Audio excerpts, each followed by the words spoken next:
રાંદેસણ વિસ્તારમાં આજે સવારે અકસ્માતની ઘટના બની છે.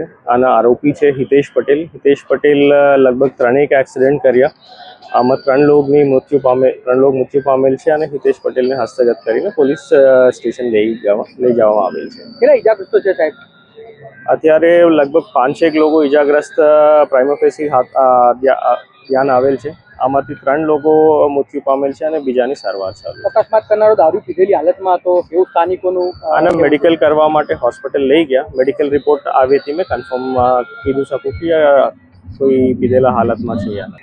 ગાંધીનગરમાં પોલીસ અવેરનેસ માટે પણ પ્રયત્નશીલ છે અને સાથે સાથે એન્ફોર્સમેન્ટ પણ ખૂબ સારી રીતે કરીએ છે. એક દિવસમાં લગભગ મારી ઓફિસથી 200 થી 300 ઓવર સ્પીડિંગની ચલાન આપવામાં આવેલ છે અને લાસ્ટ 15 દિવસથી મારી ખૂબ મોટા પ્રમાણે ડ્રાઈવ ચાલુ છે આખું ગાંધીનગરમાં. અને 2025માં કુલ મળીને 1 કરોડની આસપાસ પોલીસ દંડ ફટકારવામાં આવેલ છે.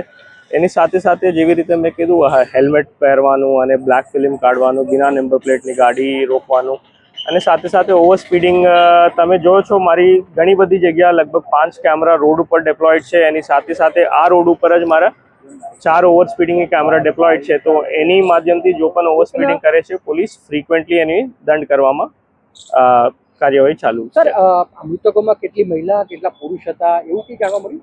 એક્ઝેક્ટ વિગત મારી પાસે નથી. અત્યારે બનાવ બની તો પોલીસ વેરીફાઈ કરે છે અને બધાની ડિટેલ્સ લે છે. અમે અડધો કલાકમાં આખી વિગત આપશું. ઓકે.